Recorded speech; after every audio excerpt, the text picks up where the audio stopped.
The following talk was given at Mile High Church in Lakewood, Colorado. Please visit our website at milehighchurch.org. I want to tell you a story. This is a story called The Lion's Whisker. It comes out of Africa. Once upon a time, there was a man, a woman, and a boy, their son, maybe 8, maybe 10 years old. And they loved each other dearly. And then one day, the woman died. I don't know why. She just did. Well, the man and the boy, they did what people do when they are grieving. They comforted each other. They loved each other. And then after an appropriate time, the man met another woman, and he fell in love. And she was a good woman. She had a good heart. And she loved the man, and she loved the boy.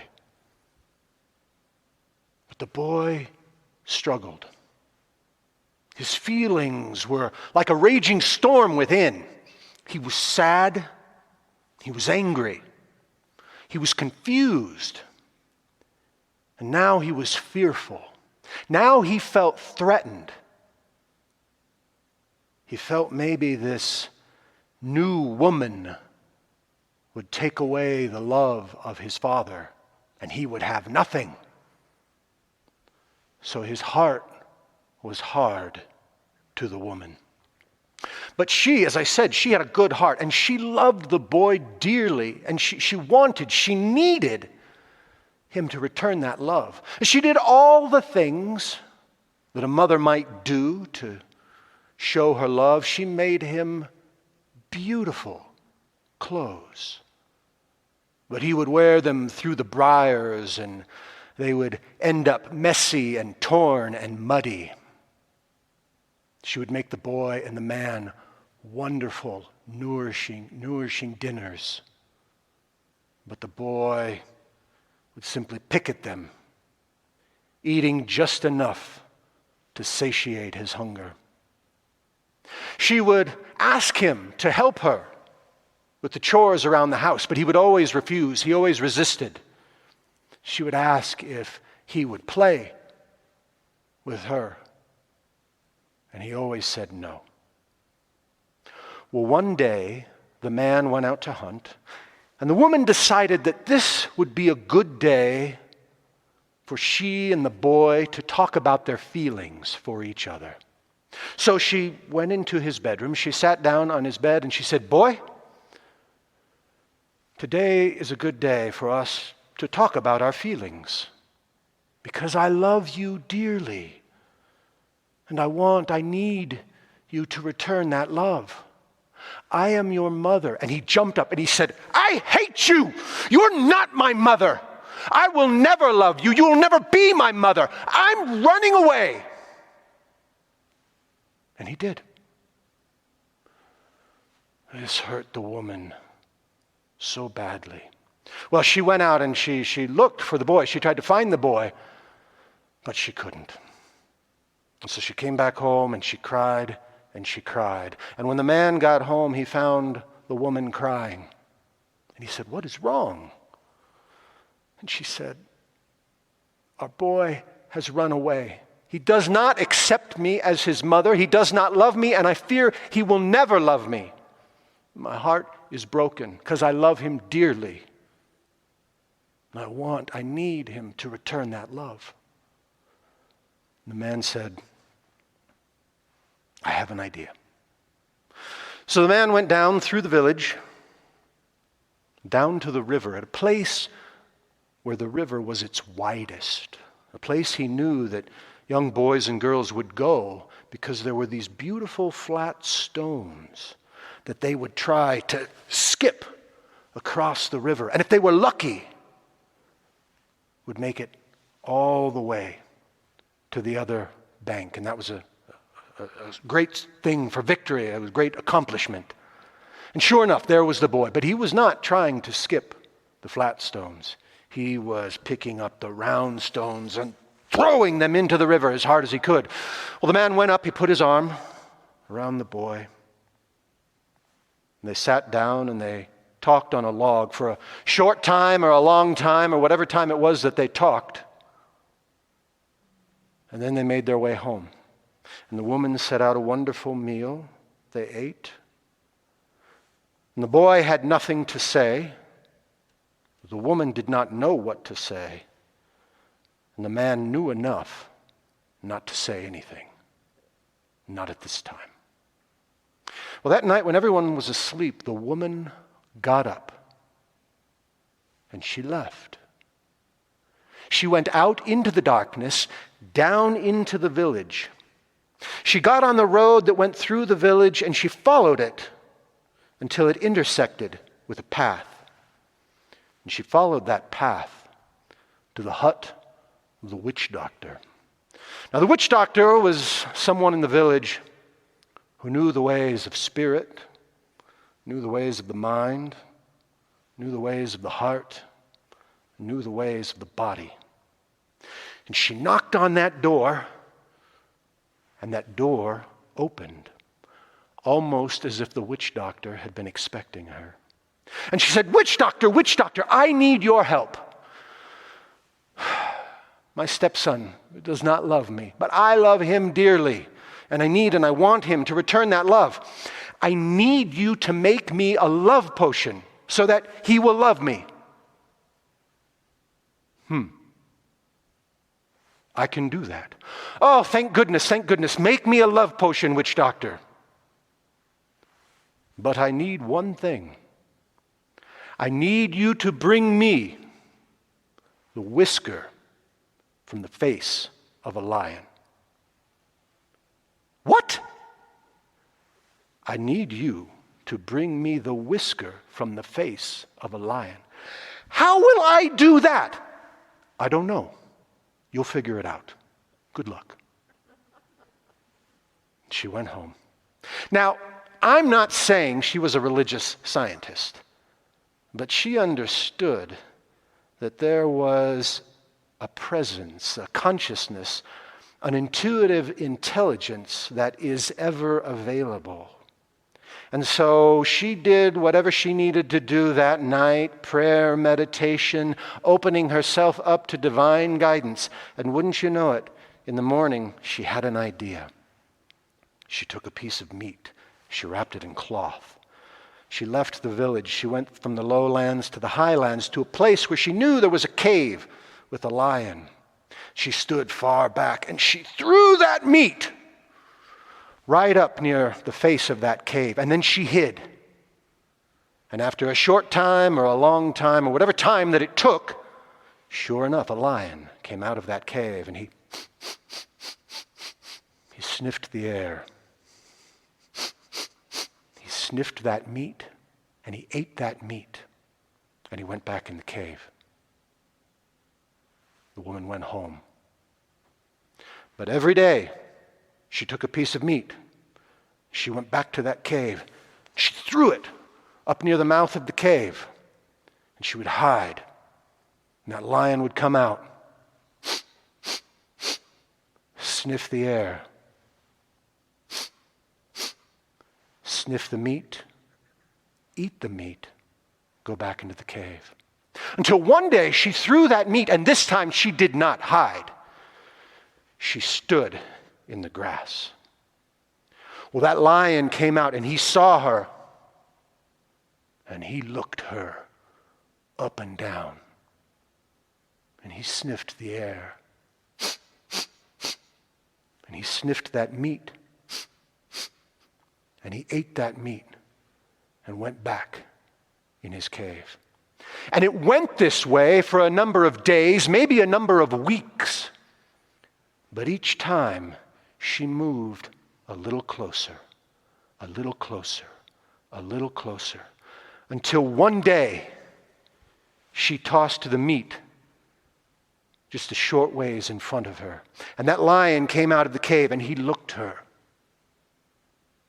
up and down and he sniffed the air.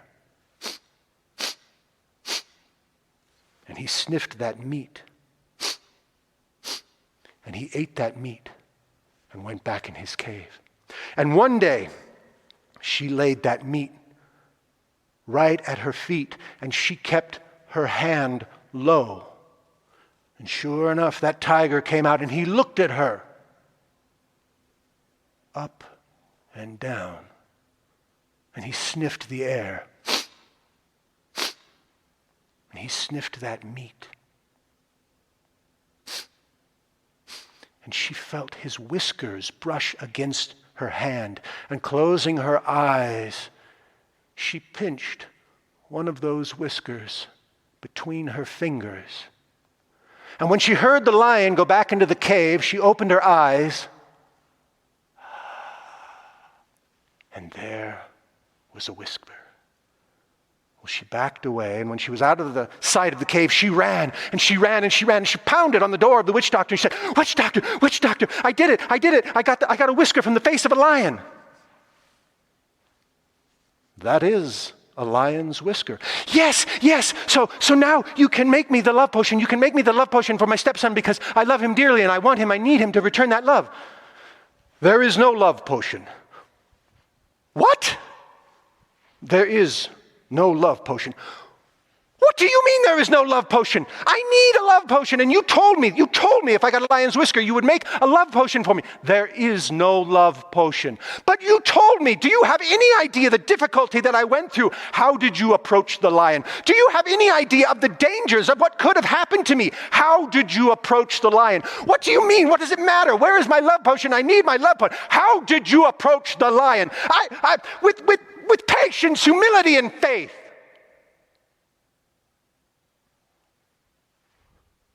How did you approach the lion?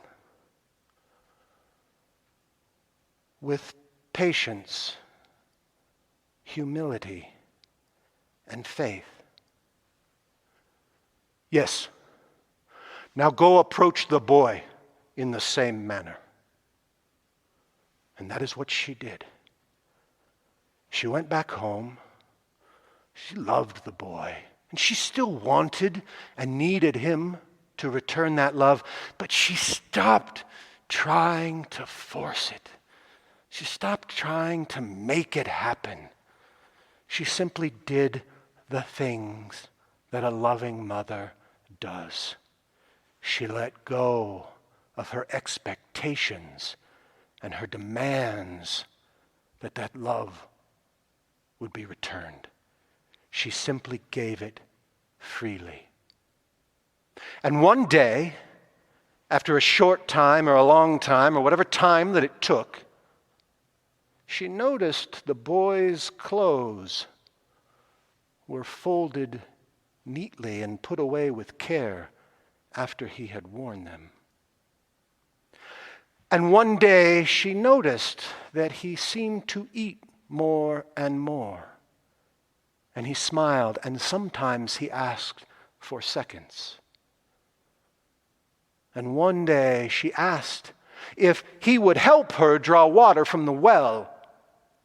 And he said yes. And one day he asked if she would come with him down to the river where it is its widest, so that he might show her how he can skip those flat rocks across the river. And she said yes. And the boy still loved and missed his mother of birth. But he found a place in his heart for his new mother. And all of this was brought about through patience, humility, and faith. So it is.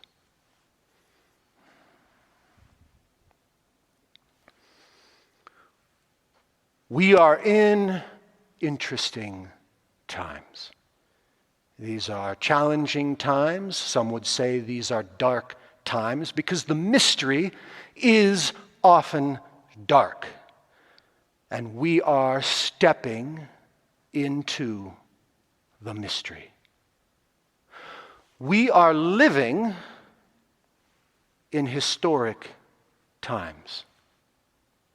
The things we do will reverberate. They will shape the way things are. How do we approach these times? We approach these times with patience.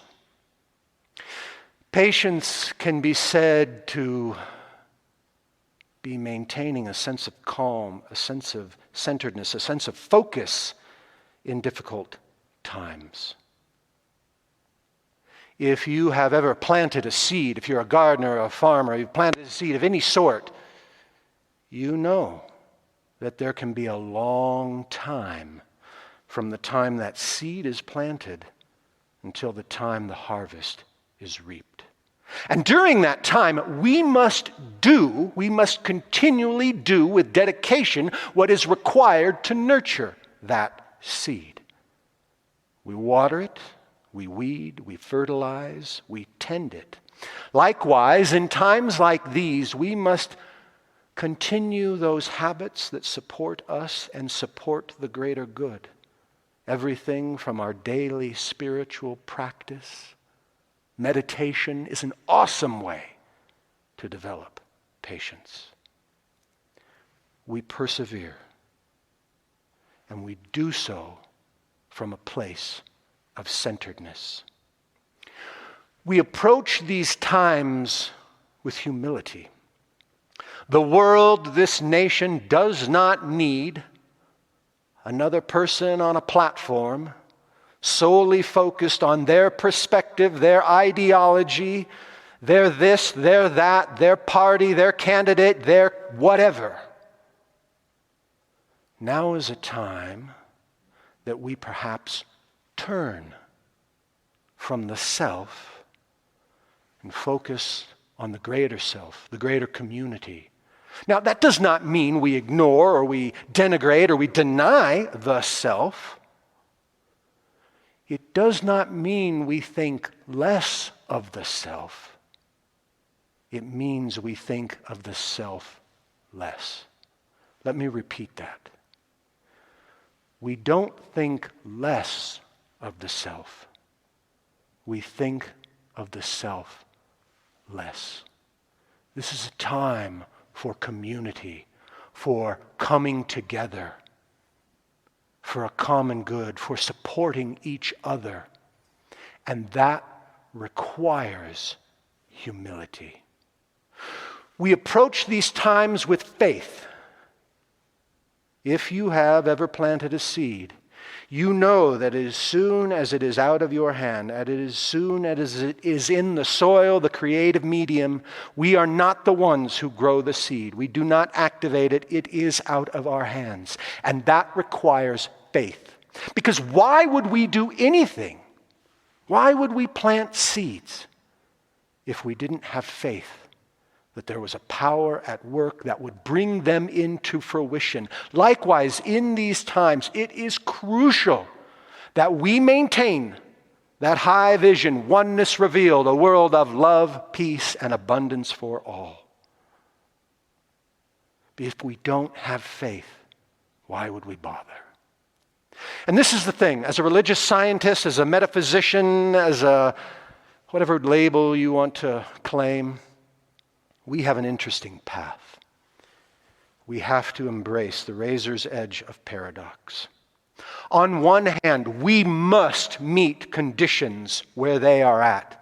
Like Greg Moss said, it requires an assessment. This is not a time for going off into la-la land, for burying our heads into the sand. Life is good all the time. Spiritual bypass.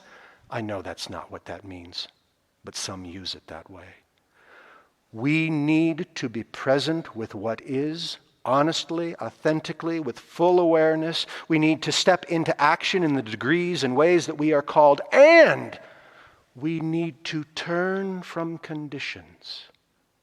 We turn from the belief that what is what has to be. while we acknowledge and we face and we deal with what is, we cast a vision for a higher and better future, the best of which we are aware. And we realize that we are the vehicles, the instruments through which Spirit, God, the beloved divinity, is moving that into being. This is not an easy place to be, to have a foot in both worlds. But it is why we are here. Why did you think you were taking these classes? Why did you think you were reading these books? Why did you feel called to this teaching? We are here to midwife in a higher and greater order. It is not something simply for presidents and Congress and Nobel Peace Prize winners. Everything we do, everything you do every day matters. An innocent smile, letting someone in front of you when you drive, the way you respond on social media, all of it matters. So let us in our own way make a commitment to facing these times with patience, humility, and faith. For just like in the story, the woman, all of this is done in the name of love. That a higher level and greater realization of love will be revealed through and as us. Let's pray.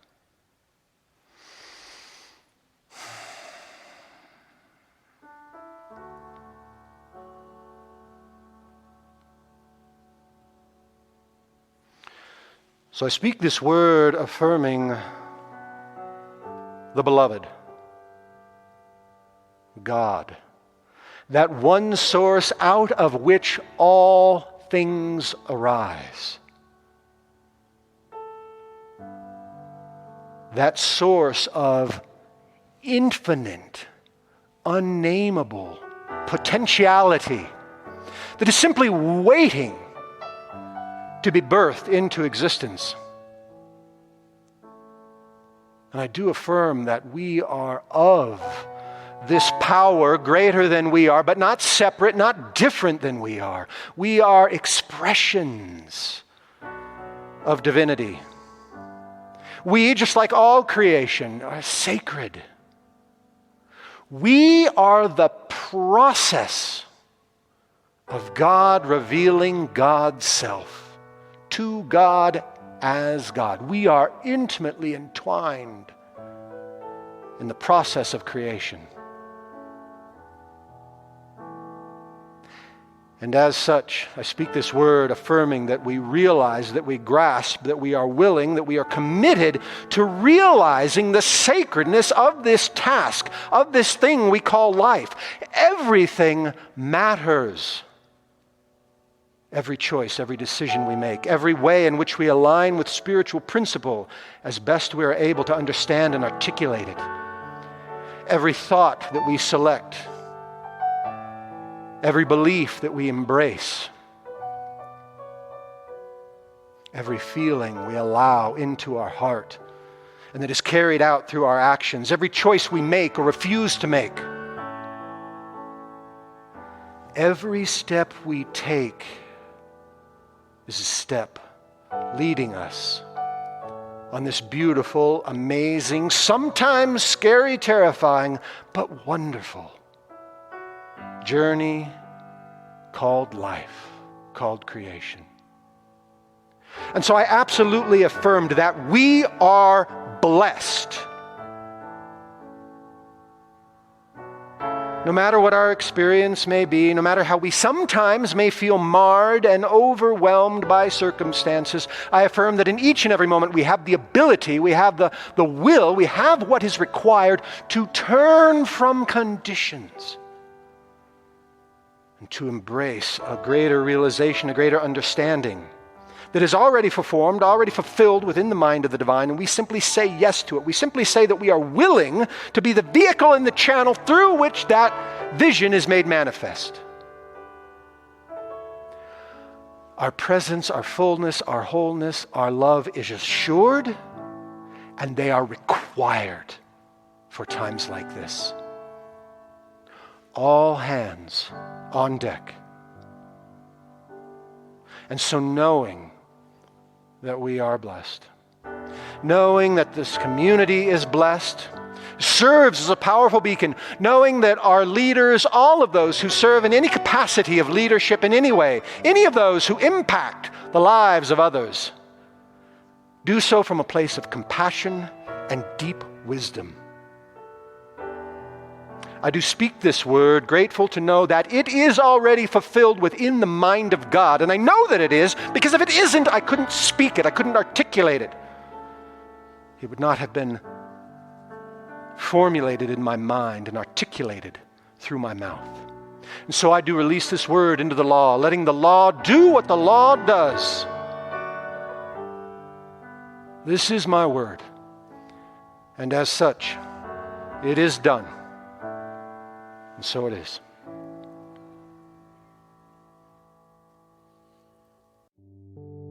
Thank you for listening to the Mile High Church podcast. This podcast is made possible by the generous contributions from listeners like you. If you'd like to make a donation, please visit us at milehighchurch.org. Have a fabulous day.